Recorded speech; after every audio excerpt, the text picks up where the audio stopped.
It's day 20 out of 20. I didn't know that we would get here, but we are here. Welcome to day 20 of Be in the Room live series, How to Stop Shrinking and How to Start Leading with Purpose. Today is the finale. Today is the last day that we are going to be spending 9 a.m. together on a weekday morning. And that kind of makes me a little bit sad. So I'm not going to get emotional about it, but I do want to acknowledge just my gratitude for the folks who have been showing up day in and day out for this huge journey. You've been showing up every single day of this month, which is so much more than so many people would do. There are so many people who have set an intention for themselves at the top of this year, and within the first week to 2 weeks, maybe if they were lucky 2 weeks, they dropped off. But you stayed committed. You followed through on your commitment to yourself, on your commitment to others in this chat. You followed through. And not only that, your commitment to the people around you, because the things that you are learning in this series don't just impact you as a leader, but it has a ripple effect across all the people who you interact with. It has a ripple effect with the people who you are leading, who you are parenting, who you are partnering with, who you are friends with. It is having that impact, and the people who you are going to lead in new rooms. It's going to give you the tools to be able to enter new spaces and bring value that was missing all along. So I'm really excited that you have all been here with me and given me the grace and opportunity to really come on and experiment with this platform. It has been an experiment. This literally started off as an idea of like, maybe I guess I could. What could I do in the new year that could add value to my audience? Maybe I could go live for 20 days. What would that even look like? Well, then now that I've got what that looks like, when would I schedule it? When would I do it? Now we're breaking down each and every episode, and the ability to learn along the way. I always say when I get stuck on something that clarity is in motion. Clarity in motion. That's a sticky note that I have for myself. It reminds me that the only way I'm going to know something is if I try something. So I appreciate all of you being a part of this journey of watching me try something and tweak it as I go along in order to find ways to fine tune it and give you more value each and every single time. So let's say good morning to some folks, maybe for the last time in a little while. Trishan, good morning. Sean, good morning. Leslie, good morning. Last day, let's go. Who else do we got? Sham's in here. Layla, good morning. Yeoman, Rosie's here. Hi, Rosie. Good morning. Baby doll. Hey, Curtis. Good morning. Self-healing with Steph is here. Dr. Amy Sanchez. Good morning. Sash. Biogrown. Welcome, welcome, welcome. Train like a champ. Tyga. Nice. And Trin Marty. Okay. So what are we going to talk about today? So today we are going to be I'm going to give you a quick recap of everything that we have covered. Oh, shoot. You know what I didn't do? Okay, give me a second to put this comment in here, because if some of you have noticed in my stories, I actually put together a reference guide for you all. Get the full reference guide. I'm just putting it in the chat.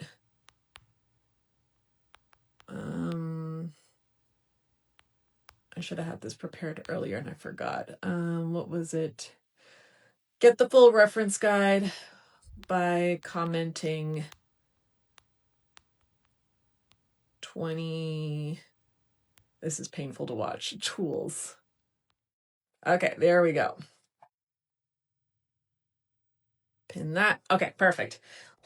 Yesterday, I basically blew away my entire priority list. I wrote down all my priorities, and as I was planning for today's live, a thought and idea came to mind, because today's live is really intended to be a recap of the things that we have covered thus far in this month journey, and also to give you practical ways to ensure that this sticks, because What I do know is that even though there's a lot of valuable information in here, is that it's a lot of information in here.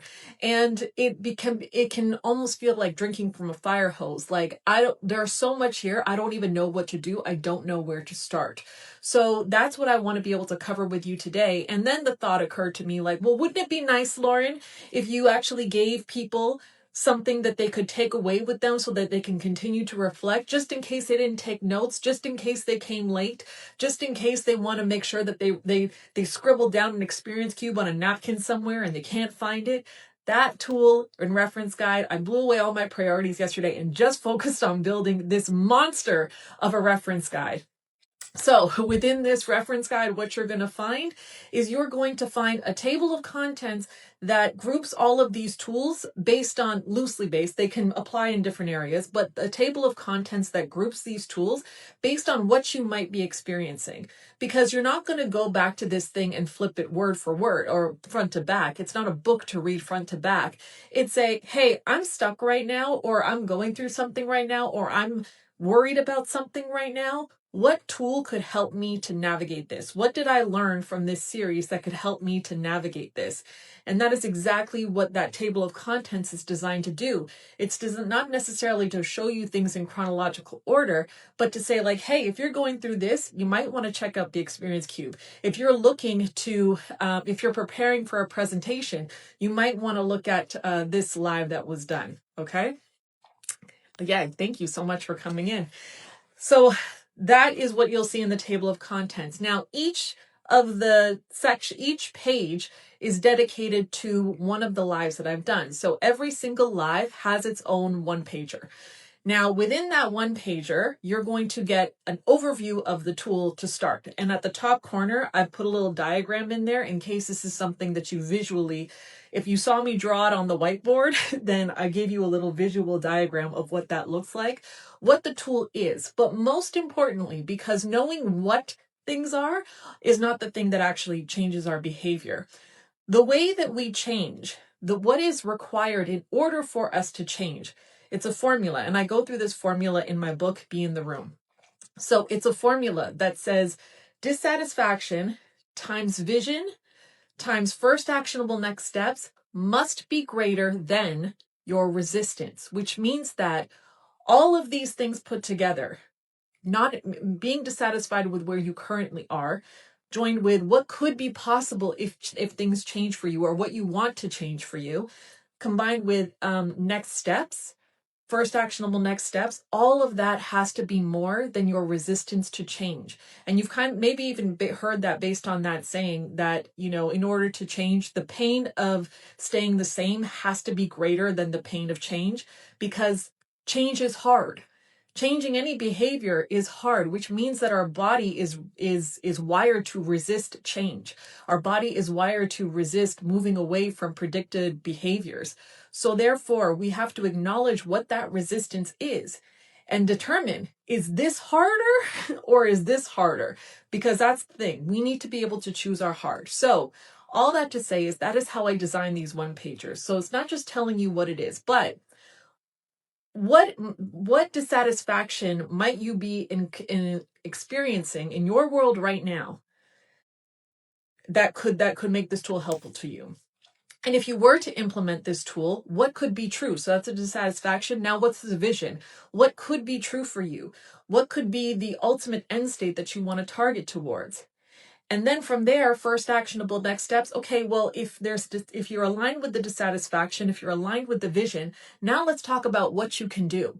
So this is where I break down for you exactly how those, how to use these individual tools with a live link to each one of these videos. So you're looking at the how to do it and you're just like, man, let me go back and hear what Lauren said. There's a link to the actual video itself so that you can go through it. You can go through and have me walk you through it.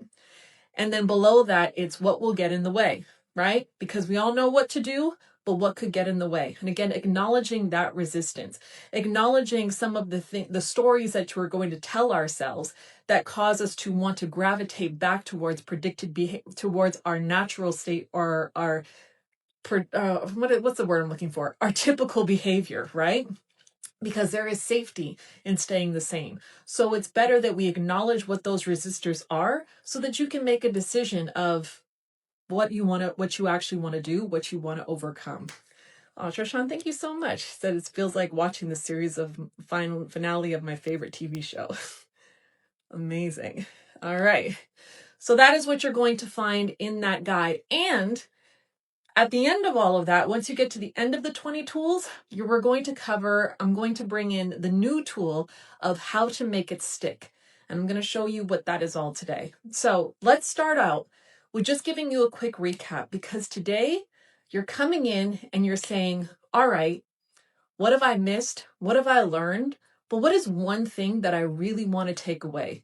Because I can't necessarily do all the things, but what is one thing that feels really important to me right now that I want to take away from this series? And how can I make it stick? How can I implement a behavior so that I actually follow through with it? So I'm going to show you how we do that based on psychology practices, okay? So let's start off. Let's just do a quick recap, and I won't go through all the tools because, again, you can comment 20 tools and those tools will get sent to you via your DMs. But let's start off with some of the big ones. If you recall, we talked about the experience cube, which helps you communicate with clarity and with assertiveness. This tool is about asking yourself, where am I holding back from communicating what I actually want? And it forces you to, move away from complaining into productivity, right? From complaining into leadership of self, leadership of others, by forcing you to ask the questions, what is the impact that this is having on me, and what do I really want? From there, you can get clarity around the conversation you need to have or the action that you need to take. We also talked about the emotions wheel, because a big part of the experience cube was the feeling part. And that's something that we believe that we have to skip through when it comes to business, because feelings don't belong in business. But in week 1, we broke down the science around how feelings are navigating 80 to 90% of our decisions. So if we do not learn how to become emotionally literate, we do not learn how to solve the right problems. We could just be solving problems based on our emotional reaction versus getting down to potentially the root cause. When you are more emotionally literate, you are able to get down to the root cause of a problem so that you're spending your energy solving the right problem. Okay, and that comes with emotional literacy. So we talked about the emotions wheel as a tool to use that, as a tool to go from the surface level emotion of maybe anger down to what's really going on, which could be isolation, distrust, anxiousness, rejection, etc. So you can see the nuances indicate different kinds of problems that you can go solve. Classic one is we talk about burnout all the time. Everyone loves to talk about how they're burnt out, right? But if we just leave it at burnout, we could say, well, I just need to take a vacation. Maybe I just need to get a massage. But is that really solving the problem? Because underneath burnout is usually the problem, the emotion of resentment. Now, when we understand that we feel resentful, we can start to ask ourselves, well, what am I resentful toward? Now we are getting to solving the right problem. Because chances are you don't need a vacation to solve the problem. Everyone needs a vacation, but you don't need a vacation to solve the problem. And chances are, even if you took that vacation, you're just coming back to the same conditions. But it allows you to say, how can I change my condition in order to reduce resentment on a longer term basis than a nap or a vacation? Right. I just heard someone say, is that a factual response or an emotional response to their team member? Yeah, again, because in business, we often look at feelings as being irrational or they're not logical. But the truth of the matter is that we have two parts of our brain. We have a feeling brain that happens first. Feeling brain happens first. And then the thinking brain comes in, right? So oftentimes so when we actually pay attention to the feeling first and then bring our thinking brain into the picture, it allows us to be more logical and more rational, versus if we just pretend that we're being, because we don't necessarily, if we're not thinking about the feelings part, then we don't actually know where our logic or ration is actually coming from, right? So all that to say is that factual responses are based on data alone. Your interpretation of a response or how that response shows up for you is the emotional piece to it. Now, it's not a matter of you can only be one or the other. It's about the strategies to bring the two of them together so that your thinking brain is moving strategically and not moving based on an emotional response that you have not yet checked. All right. That was mainly what we talked about in week 1. In week 2, we started getting into strategic planning and decision making. So this is where we started off by talking about the values iceberg. So the values iceberg helped you to reverse engineer what's not working for you. What are the results that you're currently experiencing and are not working for you? And then understanding, where are those coming from? Right down to the values. What are the values that I'm currently subconsciously prioritizing or even consciously prioritizing, and how are those impacting my results? So we walk through deconstructing your current iceberg, what's happening below the surface, and then reconstructing what is our ideal new iceberg. What are the results that we want to see? And if I wanted to see these results, what are the actions I would need to drive? What I need to start doing, but what I need to stop doing? What is the mindset that would fuel those actions? What are the beliefs about myself, about others, about my business that I would need to adopt in order to fuel that mindset? And then from there, what are the values that I need to prioritize? Because if right now I'm prioritizing achievement and it's causing me to burn out, maybe there's another value. I need to shuffle the values deck a little bit and not necessarily lose achievement, but perhaps give community a higher sense of value, because community is a big thing for me, but I haven't been exercising that value. And maybe that's what's missing in seeing my results. So again, don't know what it is for you, but we walk through how we can do that. So what values got me here to what's not working, and which ones will get me there to the results that are working. And then from there, we walked through the sticky note method so that you could take big, hairy, audacious goals and break them down into smaller, actionable steps. And a lot of you have received the actual breakdown guide, but this is a way that you can turn big goals into small, brave actions, giving yourself the question of, what's one step I can take this week, today, towards doing the hard thing, the big thing. And we did this because so many people have big goals for themselves, but they get paralyzed because they don't even know where to start. This helps you take it down to, well, if this is my big, hairy ass goal, where do I start? Where do I start today? Where do I start tomorrow? Where do I start right now? So that's where we started to build together the plan. Then in week 3, we moved into identity shift and leadership power, because as you move up in leadership, your identity needs to change. In other words, the theme of that week is what got you here won't get you there. So we talked about stop creating stupid people. We talked about in order to create more space for you to be strategic and to get out of constant firefighting mode, to give you this space so that you can actually go and deliver on the plans that you set up for yourself in the sticky note guide. How do we use a coach approach to empower other people to start solving their own problems and reduce our own resentment towards other people because they keep coming to us with stupid questions, questions they should be able to answer for themselves, but because we keep giving them the answer, they just keep coming back. So shifting from telling to developing. Where am I solving a problem that someone else could be learning to handle? Where am I solving a problem and potentially robbing someone else of their ability to grow their confidence and grow their trust in their own selves, right? This was a big one. I know for my own leadership development and for my own mental health, learning how to stop creating stupid people has been huge for me. So much so that I turned into my entire career, right? I took that coach approach, and I was very much not familiar with and also very resistant to, because I love to solve other people's problems. And I actually turned it into my whole career because I can see how powerful it is when you give people that space to work shit out for themselves, even though it makes them uncomfortable.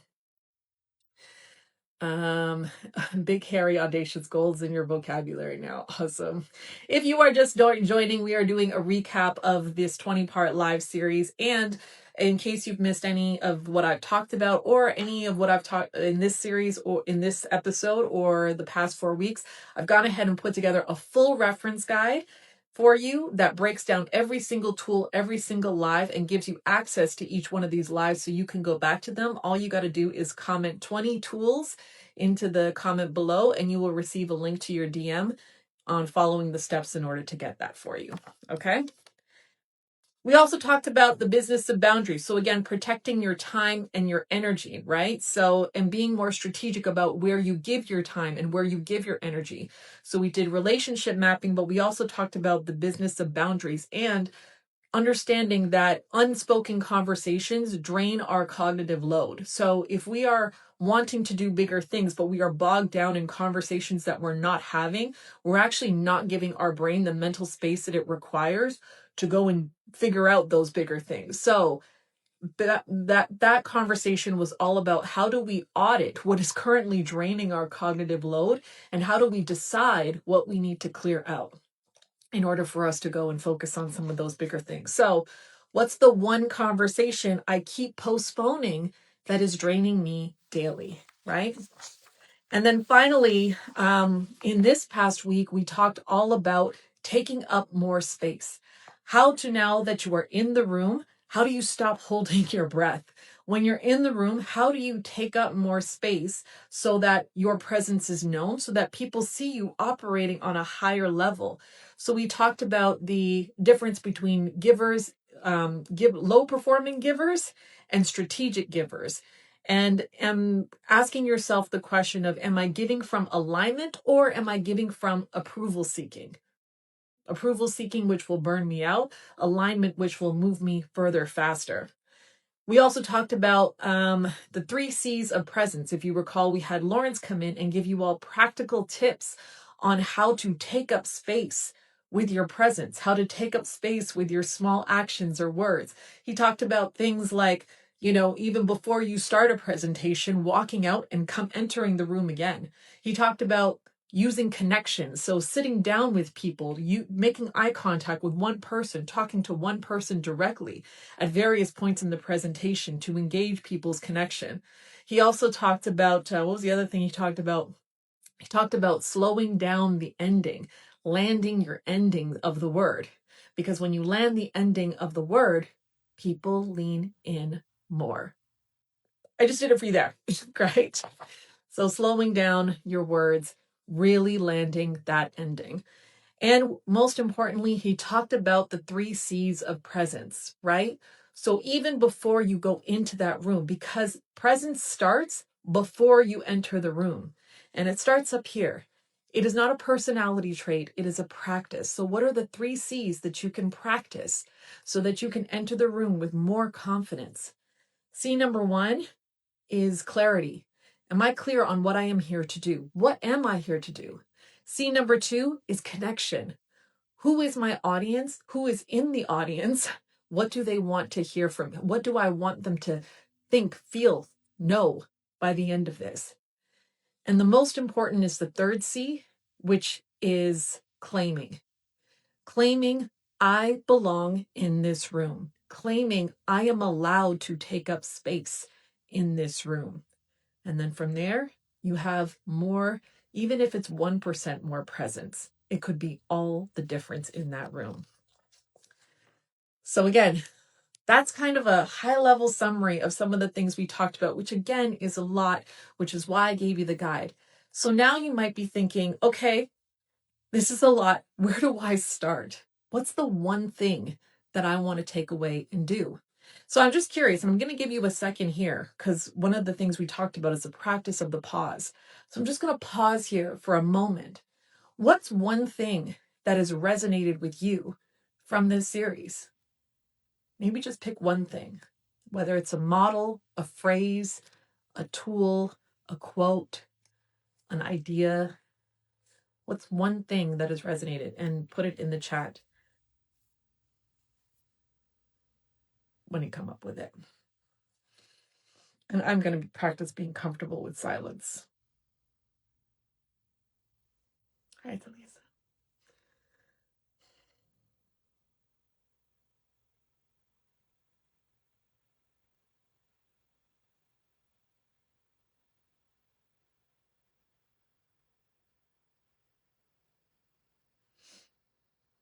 One thing that has resonated for you from this series.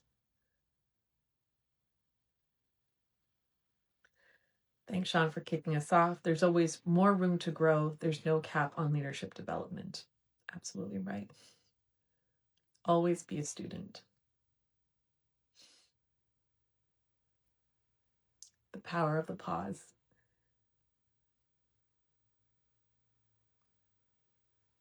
Managing up. Yeah, thank you, Baby Doll and Biogrown.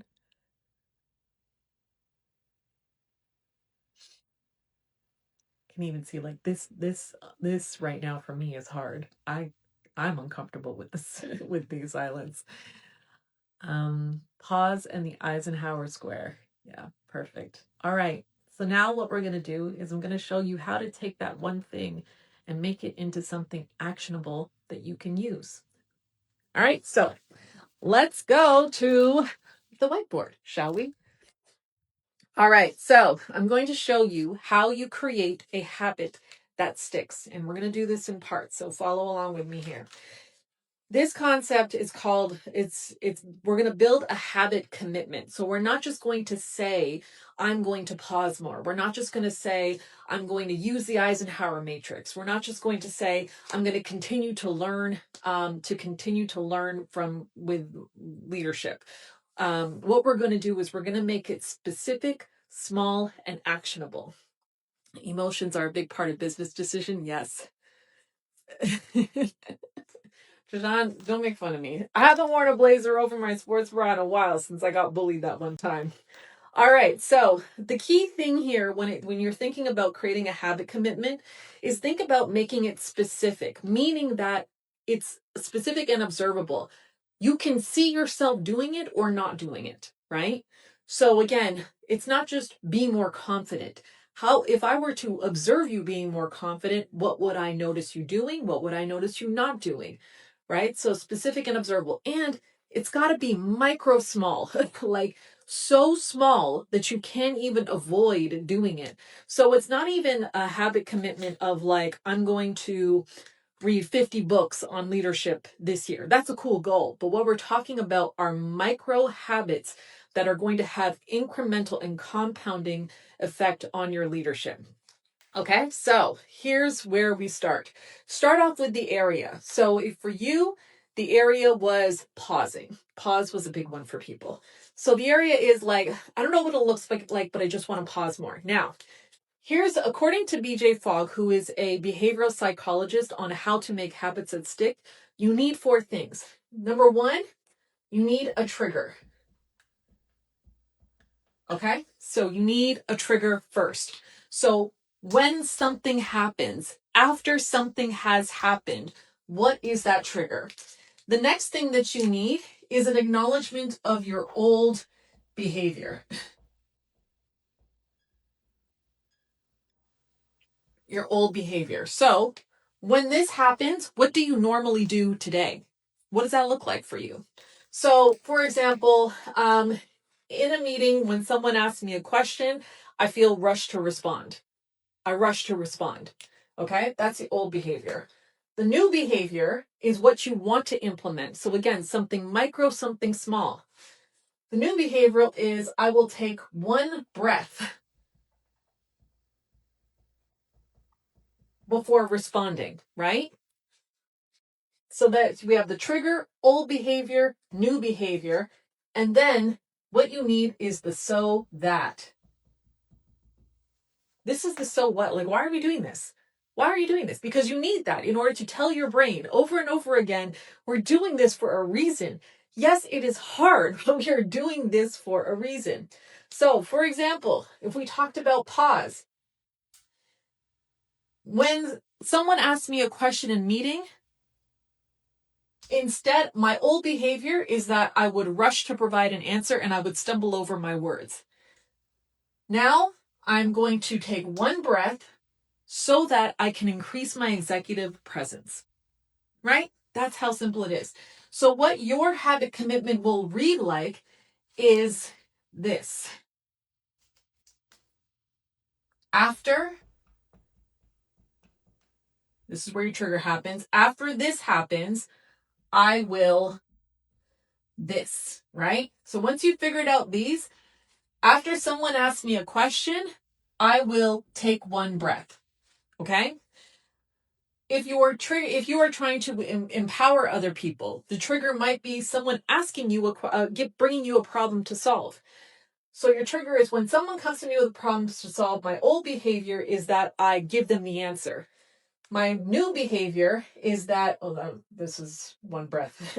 My new behavior is that I'm going to ask them a what question first. Right? I'm going to ask them a what question first. What have you tried so far? What have you done? What are you thinking? What do you think should be the next step? So that they are more empowered to make better decisions to solve problems on their own, and I can raise my own level so that I do not need to firefight, which means that what you're going to really record for yourself is after someone comes to me with a problem, I will ask them a what question. See how we get it down to something that small. So now, here's the other thing on how to make it stick. So once you've developed that for yourself, what is that one micro tiny habit that you might use for yourself, for your own goals? Once you've developed that for yourself, I'm going to challenge you to do this. I'm going to challenge you to grab a sticky note. I'm going to challenge you to grab a sticky note, and I'm going to tell you to write one word, one phrase, even draw a picture of something that will remind you of this commitment, because you don't need to write out the full commitment anywhere. You just need to know it for yourself and then have one word or one response that triggers your brain every time you see it to show up in that way. Because again, our brains will drag us to comfort. So if you write this down and put it in your drawer, or if you write this down and you put it in a book somewhere, I can assure you, you are less likely to implement that habit. Putting it on something that is visible to you, it's simple, it's one word, is going to be the game changer for you. Because in those moments where where that trigger happens, you have that visual to be like, oh, don't forget, we're going to show up in a new way today. So for example, you might even just write the word pause here. You might write the words, what do you think on here? You might write the words, claiming on here. Something that triggers you to do something new or different. So you see kind of how we got from something really big to something really, really small to help you to manage this. Now, if you're having trouble coming up with what your sticky note might say or what your habit commitment might be, in the guide that I've linked here in the chat, it actually has a section where I've given you some ideas on what that could look like for you, depending on based on what tool might have resonated with you. So for the experience cue, one for pause, one for presence, etc.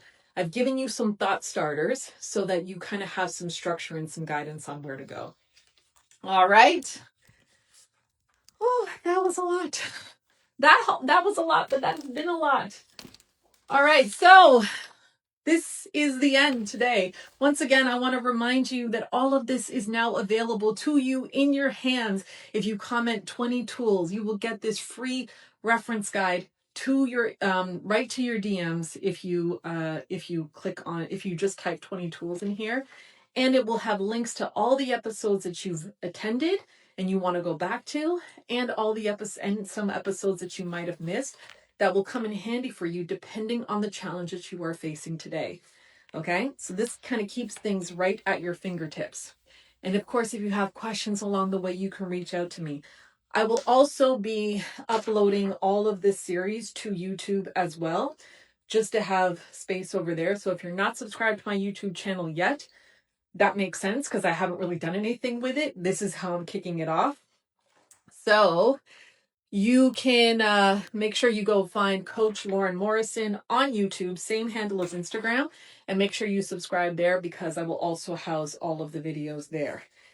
Is there anything else that I wanted to tell you? And yeah, share this knowledge. You've gotten a lot of knowledge over these past 20 days. And I want to encourage you to not only try these things out for yourself, but share this with people who you know that it could impact. Share this with someone who is looking to lead themselves better, looking to lead others better, or looking to be bigger in the spaces that they're currently in, right? And of course, this live would not be complete without encouraging you, reminding you of where this all started. And this all started with this book, Be in the Room, How to Stop Shrinking, How to Start Leading with Purpose. I wanted to give people through this, not just access to some of the leadership tools that I use with my clients through this book, but also bring this book to life for you so that you can see what some of the tools are. Now, not all the tools are match for match. There is definitely additional things in here that I haven't talked about in the live, and there's things in the live that I haven't talked about in the book. But a combination of both together are going to make you so incredibly powerful in 2026. Let me not say make you incredibly powerful. Let me pivot that to say is going to build on your existing power, is going to build on your existing influence, is going to build on your existing confidence. And it is going to build on your existing impact. The impact that you are already having in your day-to-day life, these are the tools that are going to help you do that on a bigger scale so that when you're unlocked, so many more people are going to benefit. That has become my entire mission over this past decade, really, because I know that these tools and what I have learned through leadership development, through coaching, have absolutely changed my life. And I'm now on a mission to be a big part of the reason why more people of color, get access to these tools, because we're not always invited into those leadership seminars. We're not always invited into that training. We're not always invited into those rooms, but we can claim our space. We can use these tools. They are accessible to you now. And this book is accessible to you now to give you the opportunity to up that. So available to you wherever you buy your books from. Thank you all so much for this incredible month.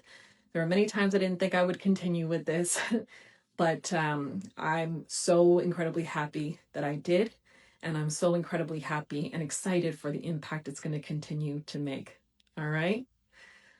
Oh, and of course, if anyone is looking for more one-on-one support, just make sure you go to my website, beintheroomcoaching.com, and you will have access to how we can make that happen. I do strategy intensives for people just so they can at least experience what coaching is like. Because again, tools and knowledge are really great. Coaching is something that helps go levels deeper based on you, right? And if this is all the value that I'm able to do, that I'm giving away to you for free, like you don't even want to know the transformation that happens behind the paywall. It is huge. So thank you so much, everybody. Have a great rest of your week. Continue to take up space, continue to claim your space, and continue to be in the rooms where things are happening, because when you're in the room, it signals to others that it's safe to be there. Thank you. Talk soon.